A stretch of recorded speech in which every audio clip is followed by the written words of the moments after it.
Let's spend a couple of minutes in silence, and then we'll continue with the talk.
You know, the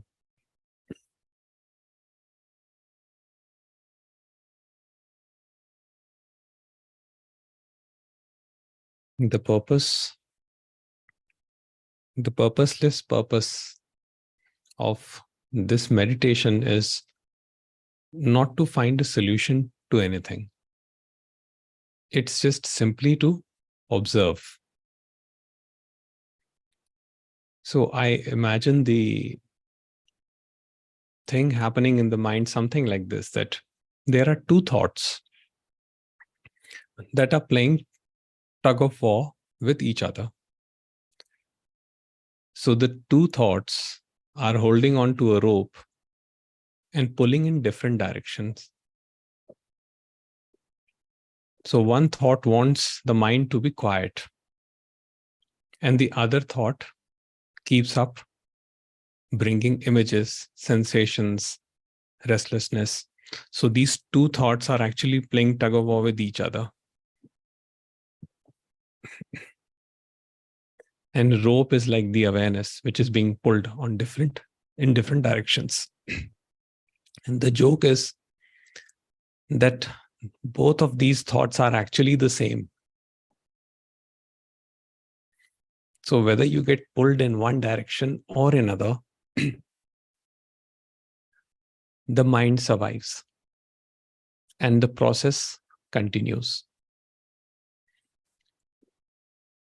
But our true nature is the witness that remains detached.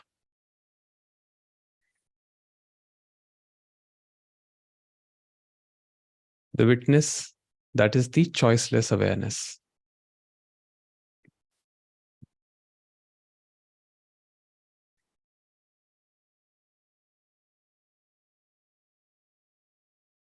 I remember when I was working with an organization, I had this boss who used to give me a very hard time. So this person was much elder to me, and he used to work in a plant in some remote location in India. But he knew the owner, so he had good contacts with the owner. So the owner promoted him and brought him here uh, as the vice president. And he was also the project manager, and I was the project lead. Now, this person was not at all technical. He had no technical knowledge. It's just that he knew the owner, so he was brought in. And like my technical competency was much higher than him. So this lead to a lot of conflict between us. So to create impression, he would read a lot of books or try to, get hold of the information.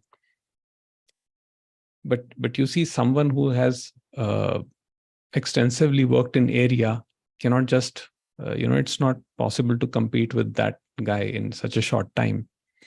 But that was the thing happening between me and him.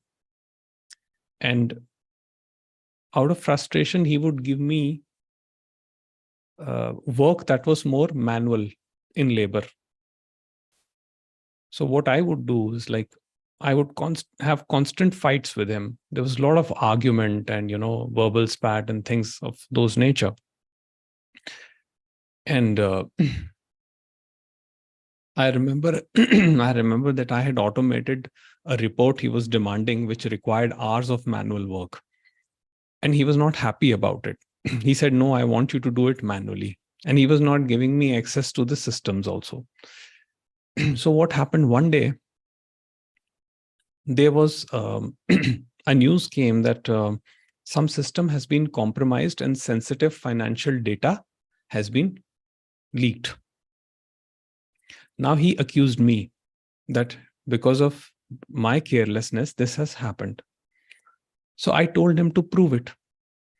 So he took me to the chief technical officer, and there with his laptop, he was trying to, get hold of the information where he can prove that I have done the blunder.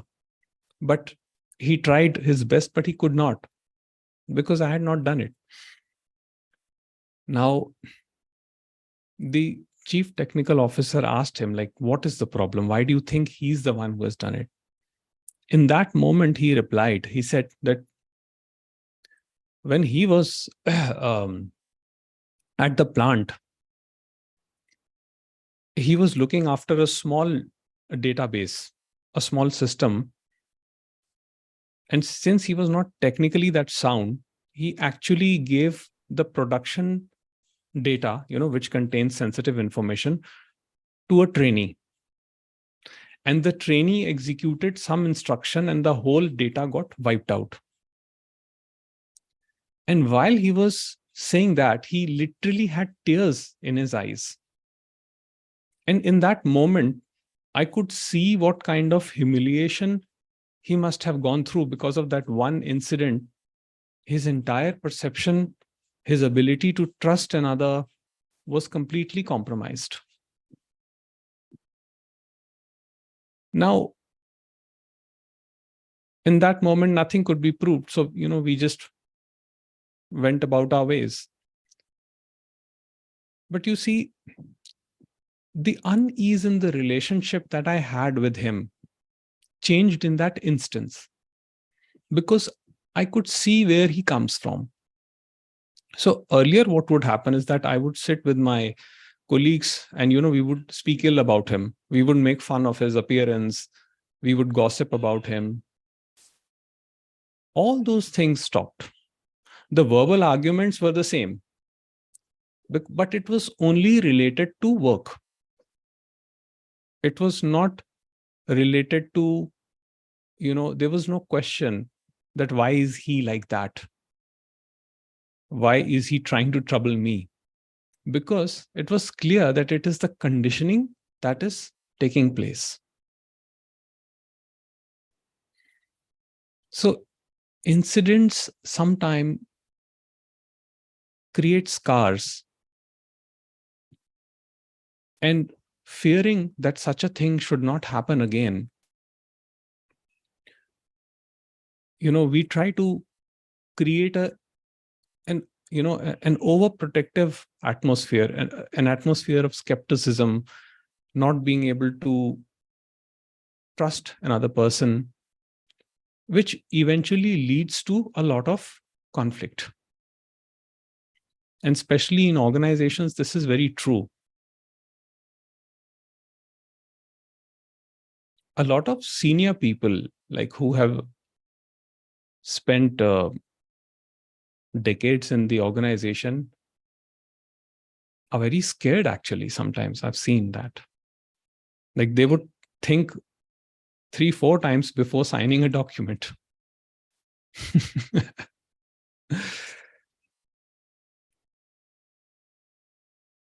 But you see, true communication, true collaboration cannot happen unless one is willing to take that risk.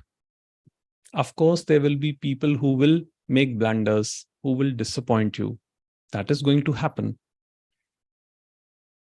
But then shutting down, not trusting others because of one incident can actually create more trouble for oneself. Not just in work, even in other aspects of relationship.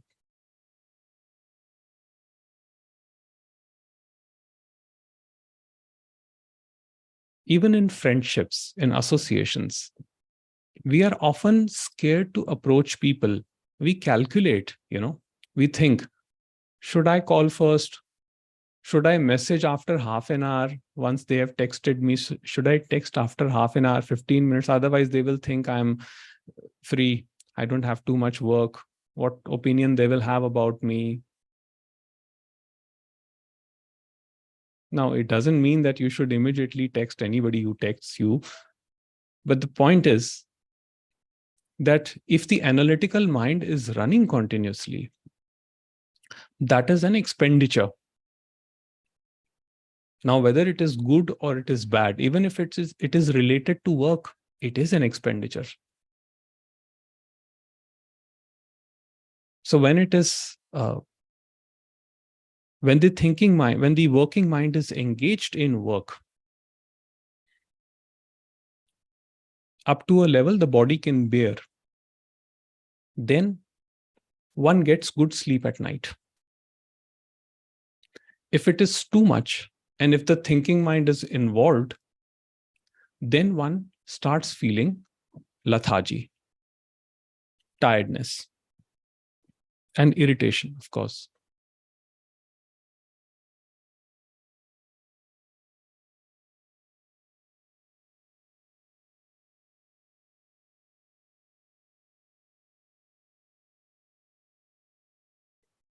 Okay, anybody wants to share anything or ask any question, you can raise your hand and I will unmute you.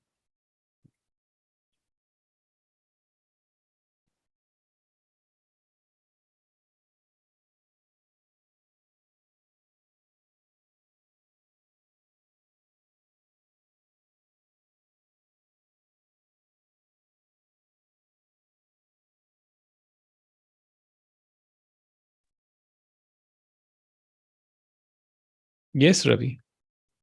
Hey, namaste, Jagjot. Hi, namaste. Yeah, thanks for sharing that experience. I think that rings true for most of the people in the industry, I guess, with certain amount of experience. But you had a clear seeing of what is happening with that person. So probably you also found it in you to forgive him and also have that greater understanding and empathy that came about. Was it because of your spiritual practice? You're already on that path, or it's just a revelation for you? No, it was just a revelation, I guess. And it's not that I forgave him or anything. It's just that I understood what is happening.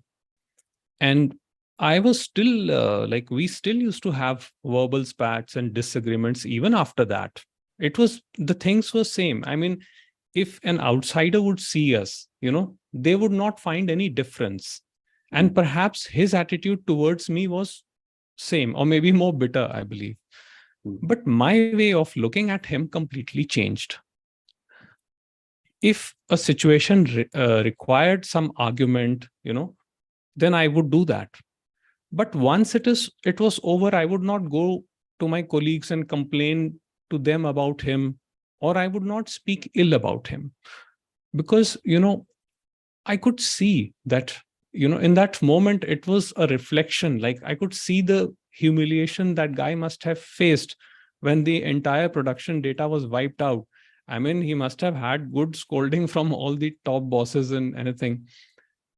And so I could feel that, in that moment, I could feel that. Of course, things were still turbulent between us till I left that job and joined another organization. But you see, that was, to me, as you said, a revelation. And it changed my outlook towards people. In the next organization, again, I saw that there is more to people than we see. There is more to them. And sometimes, we start judging people with the limited information, limited interaction we have with them. What we don't see is the kind of baggages people are carrying on their shoulders, the baggage of shame, guilt, malice. Now, it is not to say that one should tolerate bad behavior from anyone. No. If someone is nasty, you have every right to protect yourself, to respond accordingly. So your peace of mind should always be there. That's what I say. So if the moment requires you to confront the other person and tell them that, they're crossing the line, that's perfectly fine. But at the same time, once that moment is over, after that, there cannot be any dialogue about why this person behaves in this manner. Once the understanding is clear that there is no doer. Because what happens, Ravi, that when it is very easy to accept that I am not the doer, but it is very, very difficult to accept that the other person is also not the doer. Especially in situations, which are confrontational, it seems as if there is a solid entity sitting over there, which is in complete control of their emotions and deliberately trying to attack me. That is how the mind perceives things. But the other person, the appearance of that person is simply interacting with you based on their conditioning, what their past has taught them. So maybe there is some fear, some anxiety, because the ego is all about survival mode. Because every time ego thinks that it is in danger, it fears death. Even in small situations like an argument, a petty argument, the ego would think that it's a question of life and death, so it will attack with all the force. So of course, in that case, one can do whatever one should do to protect themselves. I'll just share one incident with you which happened with me in Punjab. Now I was driving to my friend's house in Chandigarh, from Chandigarh to Mohali. So my friend told, I was with my friend and he told me about an incident which disturbed me a bit. So, while I was coming back home from Mohali, back to Chandigarh, I imagine I was at a red light. My car was going slow. I was at a red light, but I was not paying attention. And my car bumped into a car which was in the front. And my bad luck, it was Punjab police car. So the first thing I did was I immediately, it wasn't a very damaging collision. It was just that the car was moving slowly and it just bumped. There was a light bump. So I immediately went out of the car and the policeman came out of the car and I immediately kept one hand on my heart and other, and I said, sorry, sorry, sorry, sorry. I kept saying, sorry, sorry, sorry, and that guy kept uttering, oh, what a foolish idiot, this, that. I kept saying, sorry, sorry, sorry, sorry. That was my reaction in the moment. That was my reaction in the moment. So I said, I'm terribly sorry and let me know if I can. But somehow, when I did that, the other person did not have any argument. So he said, okay, let me check the bumper. He checked the bumper. It was fine. So he said, okay, fine, go. And then we were on our way. And it was over in that instance. I went home. I was not thinking about it, because my friend telling me something and the impact that it created on my mind, my car, as a result, my car bumping into another person, all these events, nothing was in my control. And there was complete acceptance of this fact that nobody initiates anything on their own. Every event that happens has a predecessor to it, a past, a previous instance to it, previous event to it. Once this is understood in principle, then again, in the moment, one behaves as it is required, as the situation demands. The only thing is that with this understanding that I am not the doer and neither is the other person, the thinking mind does not come up with grudges, with resentments, So that kind of fades away. And that is what makes the life peaceful. Because see, most of the time I tell people that who is your worst enemy? If you think about it, who is the person who has troubled you most in your life? And the answer in most of the cases that it is you yourself that have troubled you the most in life, because someone may have upset you in a moment, right? They may have said something nasty or behaved in a bad way, but you keep thinking about those things all the time. Your thinking mind is running, you are reimagining that situation, and then we create dialogues like, he's a horrible person, so and so is a bad person. What does that do? That creates a karmic bond. The universe brought two people together because of some karmic association. in that moment, things could be resolved and one could move their way. But our thinking mind extends this. Even when the incident is over, the other person is on his way. Okay, I am here now. I still think about him. I still hate him. I still resent him. So I'm tying myself, with that person, and I'm just extending that karmic bond. Now the other person may not even be thinking about me, but I'm constantly thinking about them. So you see, this is where my freedom is compromised. The only true freedom is to know that there is no doer of any deed. Things simply happen.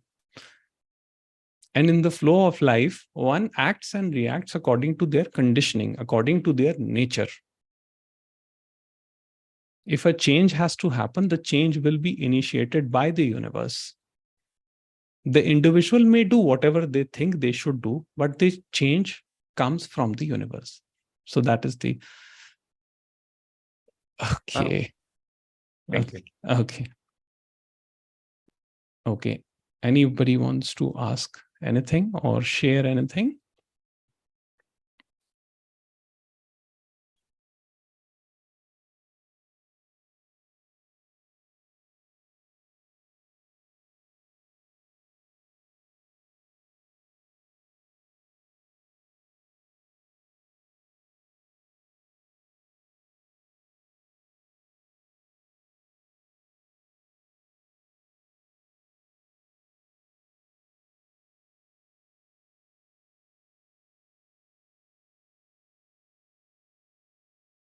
Anybody wants to ask or share anything, you can raise your hand.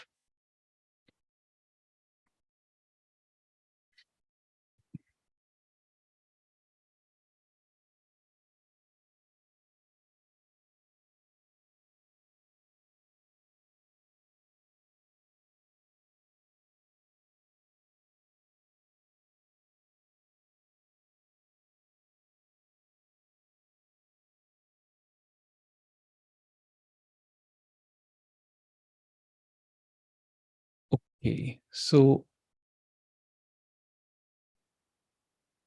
I think we can conclude today's session, and we'll continue next week. Okay, thank you.